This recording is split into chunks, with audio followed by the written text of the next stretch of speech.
ఇయాల నస్కులు 5కే లేపింది మా చెల్లె. అక్క దబదబ రెడీగా బండిది పోదాం అంటున్నది. ఓ నీ గింత పొద్దుగాల ఎక్కడికే తల్లి, నేను రాన్పో అని కసిర్చుకునేటలకు అలిగి ఎలుగుల పడ్డది. ఆఖరికి మా చెల్లె ఎక్కడికి పోదాం అన్నదో తెలుసుకున్నాక అయ్యో అని బాధపడ్డా. ఆ శ్రీరామ నగరాన జరుగుతున్న సమతాకుంపు జాతరకు పోదామని అడిగింది మా చెల్లె. పాండ్రి దేవుని కార్యానికి అందరం కలిసిపోయి అట్లా చూసేద్దాం. సమతాకుంభు బ్రహ్మోత్సవాలతోని శ్రీరామనగరం వెలిగిపోతున్నది. శ్రీ రామానుజాచార్యుల వారి సన్నిధిలో దినాం తీరొక్క పూజలు చేసుకుంటా పబ్లిక్ అంతా పబ్బతి పడుతుండ్రు. పొద్దుగాల అష్టాక్షరి మంత్రజపము, ఆరాధన, సేవాకాలము, హోమాలు, భక్తి ప్రపత్తులతో చేసిండ్రు.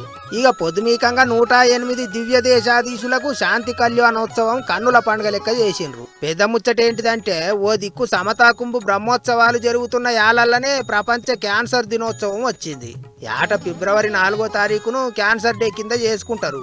అందుకే సమతామూర్తి స్ఫూర్తి కేంద్రంలో మహిళా ఆరోగ్య వికాస్ కార్యం పెట్టిండ్రు. డాక్టర్లు, పెద్ద మనుషులు అందరూ మాట్లాడినాక శ్రీ శ్రీ శ్రీ త్రిదండి చిన్నరామానుజీయర్ స్వామి వారు మాట్లాడినరు. ప్రపంచంలో ఈ క్యాన్సర్ అనే డిసీజ్కి మన భారతదేశం నెంబర్ 2. తెలుసున ఈ విషయం చాలా మందికి.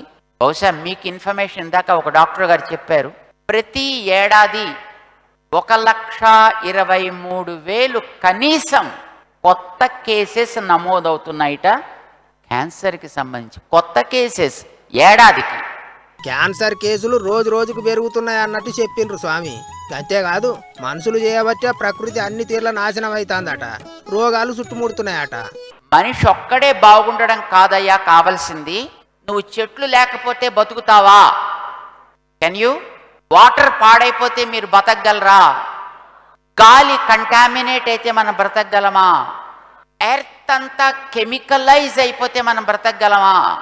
అందుకే take care of every element of the nature, thinking that it becomes a service to God. లోకం మీద మనిషి ఒక్కడు బాగుంటే చాలదు, అన్ని జీవాలు బాగుండాలి, అప్పుడే దునియా అంతా మంచిగా ఉంటది అన్నట్టు చెప్పుకొచ్చిండ్రు స్వామీజీ. ఇట్లా ఓ దిక్కు దేవుని కార్యాలు, తీరొక్క పూజలు భక్తితో నడుస్తున్నాయి. ఇంకో దిక్కు అందరికి రకరకాల ముచ్చట్లు తెలుస్తున్నాయి. ముచ్చింతల్లో ఉన్న శ్రీరామ నగరంలో ఎప్పటికంటే ఈసారి ఇంకింత ఘనంగానే అవుతున్నాయి సమతాకుంభు బ్రహ్మోత్సవాలు.